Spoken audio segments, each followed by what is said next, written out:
नमस्कार दर्शकों, मैं हूं अर्जुन मिश्रा। आप देख रहे हैं विराट न्यूज 24 लाइव चैनल। इस समय जनपद श्रावस्ती विधानसभा 290 के वर्तमान विधायक श्री राम फेरन पांडे जी, कर्मठ और जुझारू संघर्षशील विधायक जी हमारे साथ मौजूद हैं।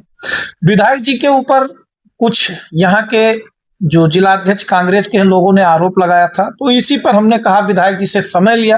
विधायक जी, आपने हमें समय दिया, हमारे चैनल को आपका बहुत बहुत स्वागत है, धन्यवाद आपको करता हूं। जैसे जो आरोप आपके ऊपर जिला अध्यक्ष कांग्रेस के लगाए हैं, उस पर जो है क्या कहना चाहेंगे विधायक? देखिए, नमस्कार। मैं आरोप लगाना अलग चीज है, अच्छों को बुरा साबित करना दुनिया की पुरानी आदत है, वो कहानी चरितार्थ है।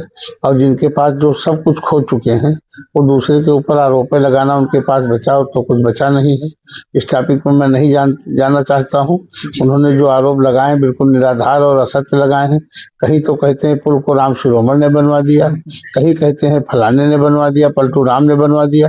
आप जरा पत्रकार हैं, न्यूज चैनल से हैं, विधानसभा मेरी है, जिला श्रावस्ती है, और बलरामपुर का विधायक यहाँ कैसे बनवा देगा? या राम शिरोमणि वर्मा जी को जो कह रहे हैं, ठीक है, अच्छी बात है, 4 बार मुलायम सिंह यादव जी की सरकार थी तो तब उन्होंने नहीं बनवाया। अब जब सरकार नहीं तो कहाँ से बनवा देंगे? पुल का निर्माण, पुल का मैंने जाल बिछाया, सिसवाड़ा घाट का पुल, मझौआ घाट का पुल और कटरा से मथुरा घाट का पुल। 3 वर्ष में 3 पुल निर्माण हमारे हो रहे हैं। सिसवाड़ा घाट का पुल बन के रेडी हो गया, तैयार हो गया, चल रहा है। वहाँ के लोग 10 से 12 मिनट में जिला मुख्यालय की दूरी तय कर रहे हैं और किसी प्रकार की कोई असुविधा नहीं है। और मैं बताते हुए बड़ी प्रसन्नता हो रही है कि हमारा ऐसा कोई गांव पूरे विधानसभा में नहीं है कि जिस विधानसभा में छोटी या बड़ी सड़क मिला करके मैंने सड़क न दिया हो। और दुआबा अब दुआबा नहीं रह गया। दुआबा अब पूरी तरीके से, जिसको हम उपराहरिया कहते हैं, उपराहरिया की क्षेत्र पे दुआबा का विकास पूरा बढ़ रहा है। अब दुआबा नहीं रह गया है। दुआबा की कनेक्टिविटी जिला मुख्यालय, तहसील मुख्यालय, ब्लॉक मुख्यालय, थाना मुख्यालय से पूरी तरीके से जुड़ चुकी है। जिस तरीके से सुल्तानपुर और अमेठी में कभी कांग्रेस ने विकास किया होगा, उससे अच्छा विकास हमारे दुआबा क्षेत्र में हुआ है। अब कांग्रेसियों के पास तो कुछ बचा नहीं है। 70 साल ये राज किए। इनका तो एक नारा था कि डिवाइड एंड रूल, बांटो और राज करो, ये काम किए हैं। भारतीय जनता पार्टी सबका साथ, सबका विकास, सबका विश्वास और सबका प्रयास लेकर के उस नारे को चरितार्थ करते हुए हम लोग एक संवैधानिक पद पर हैं और जनता ने जिस आशा विश्वास के साथ चुना है, आप दुनिया के चौथे स्तंभ माने जाते हैं। आप पूरा जिला, पूरा क्षेत्र, पूरा मंडल भ्रमण करते हैं। ये मैं नहीं बोलता हूँ, मेरा काम बोलता है। आप जहाँ जाएंगे वहाँ आपको पत्थर लगा जरूर मिलेगा, सड़क आपको जरूर मिलेगी। बहुत से लोग ये भी आरोप लगा दिए कि 60% कमीशन लेते हैं। अरे कमीशन कौन लेता है? व्यवस्था होती है, कहाँ से कमीशन की बात आ गई? क्योंकि 60% कमीशन पहले इनके राज्य में चलता था, वही इनको बराबर याद आ रहा है कि 60% कमीशन मैं लेता था। हो सकता है भाजपा वाले भी लेते हों, लेकिन भाजपा का कोई नेता किसी के ऊपर कोई कालिक नहीं है। अब कमीशन की बात, जब सरकारी ऑनलाइन व्यवस्था सब है, इनके सरकारों में ऑफलाइन व्यवस्थाएं होती थी, लेकिन योगी जी की और मोदी जी के नेतृत्व में सब ऑनलाइन व्यवस्था हो गई। ऑनलाइन टेंडर पड़ते हैं, ऑनलाइन उसकी निविदा खोली जाती है और उसके बाद में काम होता है, गुणवत्ता परक काम होता है। किसी प्रकार की कोई दिक्कत नहीं है। जो लोग कह रहे हैं, तो मैंने सबसे पहले लाइन में आपसे बता दिया कि अच्छों को बुरा साबित करना दुनिया की पुरानी आदत है।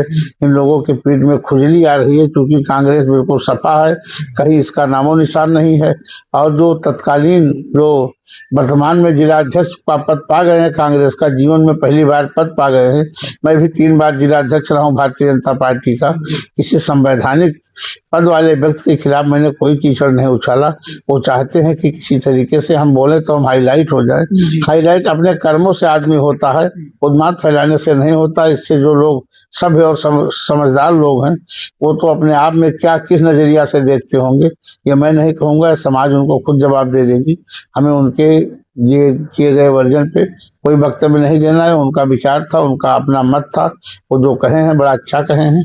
उसके लिए भी उनको धन्यवाद देता हूँ कि उनके पास वही था जो उनके पास था, उन्होंने कह दिया। तो जो इनकी सरकार में जो 60%, 70%, क्योंकि इसको तत्कालीन प्रधानमंत्री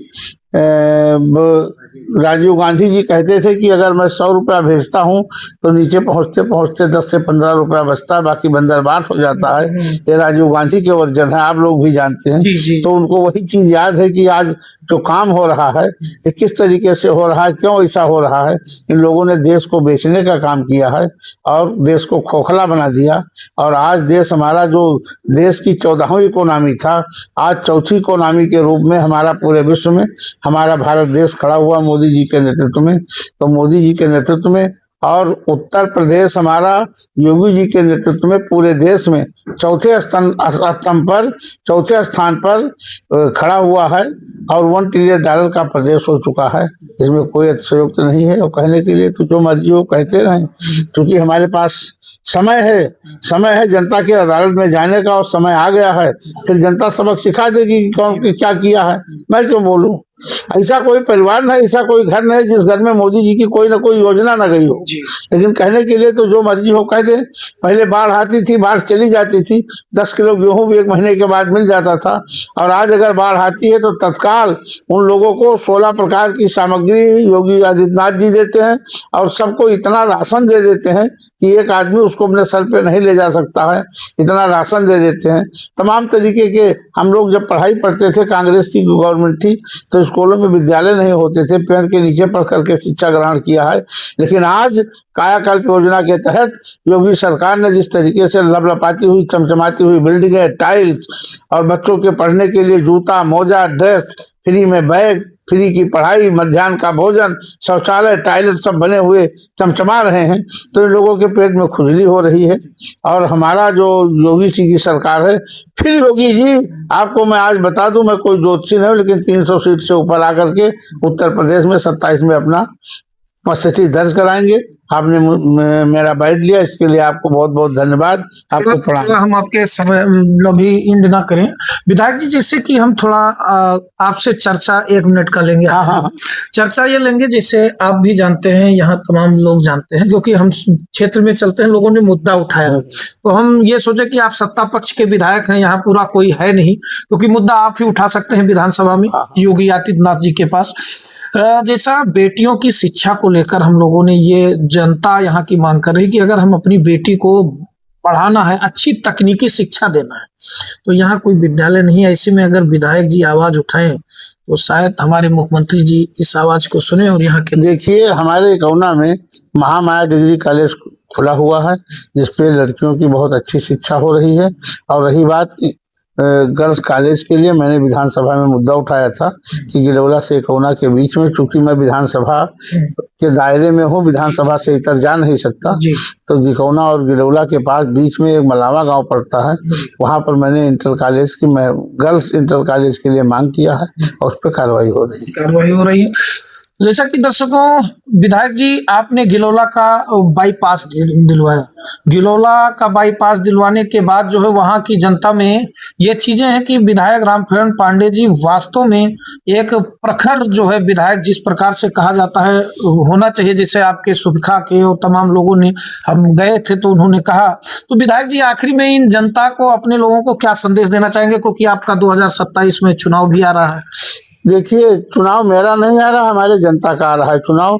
ये उनका चुनाव है। मैं जनता के असीम प्यार से, मैं 2 बार से लगातार अवसर मिला है, मौका काम करने का, और फिर अगर जनता का फैसला होगा, मैं जनता का चुनाव है और जनता से मुझे पूरा विश्वास है कि जनता जिस तरीके से अपने गोदी में मुझको बैठाया है, गोदी से अपने अलग नहीं करेगी। मैं चुनाव फिर जीतूंगा और फिर से 2027 में जनता की सेवा करूंगा। जनता की सेवा करेंगे। तो दर्शकों, ये लगातार 2 बार विधायक श्रावस्ती विधानसभा 290 क्षेत्र के श्री रामफेरण पांडे जी हैं और इनका वर्चस्व हमेशा रहा है। और जैसा कि विधायक जी कांग्रेस जो आपके जिलाध्यक्ष हैं, उन्होंने जैसे सभी लोग करते हैं, कोई भी प्रोग्राम, आप जैसे शिवराज सिंह चौहान जो आपके कृषि मंत्री जी हैं, आप ही पार्टी के मध्य प्रदेश के मुख्यमंत्री रहे, वो भी तमाम भजन कीर्तन करते हैं, वीडियो डालते रहते हैं। लेकिन आपने भी एक बार होली के गीत में जो है गाना वाना गाया था, उसको भी डाला था, लेकिन विपक्षी दूसरा रोल दे रहे हैं। ऐसे में उनको क्या तिलमिलाहट हो रही है इस बात को लेकर? देखिए, जब जो सत्ता से लंबे समय से बाहर हो चुके हैं तो उनके पेट में खुजली हो रही है कि, और सोच रहे हैं कि समय चला गया, हम लोगों ने कुछ कर नहीं पाया, जनता का शोषण किया, जनता के साथ दुर्व्यवहार किया, उनके अधिकारों को मैंने हनन किया है। इसलिए जनता तो पब्लिक है, सब जानती है, जनता ने उनको करारा मुंह तोड़ के जवाब दे दिया। या विधायक जी, आप जनता के बीच में जाते हैं और फिर सोशल मीडिया पर आपके फोटोज वगैरह वो देखकर जलन, ईर्ष्या या क्या हो रहा है, इससे तिलमिला जाते हैं? मैंने एक लाइन आपको बता दिया कि अच्छों को बुरा साबित करना दुनिया की पुरानी आदत है, जो उनके मन में बात है। मैं किसी के, देखिए आदमी की दो चीज नहीं बदल सकते, नेचर और सिग्नेचर। अगर किसी के नेचर में बन चुका है कि मैं विरोध करके ही अच्छा बन जाऊंगा तो विरोध करता है। कुछ लोगों के नेचर में है कि मैं बुराई किसी को नहीं करूंगा, जो करूंगा तो संवैधानिक तरीके से करूंगा, जिसका कोई सर पैर होगा, जिसपे कोई मामले होंगे, उचित बात होगी, उसको मैं फोरम पे रखूंगा। तो वो तो एक राजनीतिक मामला है। लेकिन जो लोग अपने आप में, इनके पेट में खुजली हो रही कि सरकार अब हमारी नहीं है और फिर आनी भी नहीं है, भी आप भी जानते हैं, और ये भी नहीं पता कि सीट यहाँ कांग्रेस की मिलेगी नहीं मिलेगी। किसी कीमत पे कांग्रेस को सीट नहीं मिलेगी। अब कांग्रेस को मिल भी जाएगी तो कांग्रेस यूपी में कहाँ है? एक भी विधायक, आपका एक विधायक मात्र है, वो भी मोना मिश्रा जी। 403 में एक स्थान उनको मिला है, बाकी कहीं कोई स्थान नहीं है। जनता इसका करारा जवाब दे देगी, करारा जवाब देगी। तो दर्शकों देखिए, जिस प्रकार से बेबाक इंटरव्यू विधायक जी के साथ मेरा हुआ, जो विपक्षी दलों ने, यहाँ कांग्रेस पार्टी के जिलाध्यक्ष ने आरोप लगाया, उसका खंडन किया कि आरोप लगाना विरोधियों का काम है, प्रधानमंत्री नरेंद्र मोदी जी तक आरोप लगा रहे हैं, उनको नहीं छोड़ रहे हैं।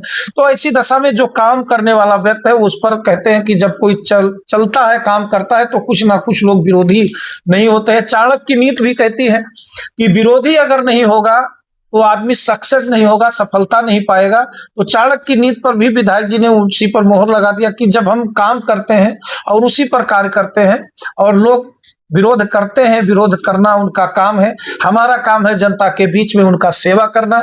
और लोगों के बीच में जाता हूं, प्रेम पूर्वक जो भी बुलाता है उसके पास में जाता हूं, रात हो दिन हो, कभी भी मैं जनता के बीच में जाने से हिचकता नहीं हूं। वही सोशल मीडिया पर फोटोज वीडियो डालते हैं जनता के बीच में, ये सारे लोग करते हैं, सभी पॉलिटिकल जितने भी लीडर हैं वो करते रहते हैं और लोग देखते भी रहते हैं, फॉलो भी करते हैं। और इसी का ईर्ष्या या जलन है लोगों के बीच में, क्योंकि जनता के बीच में जो ट्रेंड है, उस ट्रेंड को जब लोग देखते हैं तो कहते हैं विधायक जी जो है बीच में रहते हैं और आरोप प्रत्यारोप लगाना विपक्ष का काम हमेशा रहा है। तो दर्शकों 2027 का चुनाव है, 8 महीने बाद, जैसा कि लोग तैयारी में जुटे हुए हैं। ऐसी दशा में विधायक जी इकलौते विधायक श्रावस्ती विधानसभा 290 के भारतीय जनता पार्टी के इस समय कर्णधार हैं यहाँ पर जनपद श्रावस्ती में। और काम भी इन्होंने किया है, काम बोलता है, कहते हैं काम बोलता है, करने की जरूरत नहीं, क्योंकि हमने देखा है, हम गए हैं। पुल कहने का मतलब कोई भी प्रस्ताव तो बहुत लोग देते आए, क्योंकि उस समय कांग्रेस की सरकार थी, डॉक्टर विनय कुमार पांडे जी, बिन्नू पांडे सांसद थे, उन्होंने भी दिया, लेकिन कभी भी पुल नहीं बना। तो तमाम लोग थे, क्योंकि तमाम बसपा के यहाँ तमाम थे, जो है राम सागर अकेला विधायक रहे, लेकिन कभी पुल नहीं बना। समाजवादी पार्टी के रमजान जी विधायक थे, कभी पुल नहीं बना। आखिर आज विधायक जी जब हुए तब क्यों पुल बना? तो कहते हैं जिसकी सत्ता, जिसके सत्ता में काम हो उसी को माना जाता है, क्योंकि विधायक जी ने जोर शोर से मुद्दा उठाया और इस मुद्दे को माननीय योगी आदित्यनाथ ने देखा कि वास्तव में जनपद श्रावस्ती और श्रावस्ती विधानसभा के लोगों को तकलीफ है, और विधायक जी ने आपकी तकलीफ को विधानसभा में पहुंचाया। और इसके बाद आपकी तकलीफ आप दूर करने का जो प्रक्रिया था, आप लोग जानते हैं कितने पुल का निर्माण हुआ, शायद इतने पुल कहीं भी नहीं मिलते हैं। तो देखते रहें विराट न्यूज 24 लाइव चैनल। धन्यवाद, नमस्कार।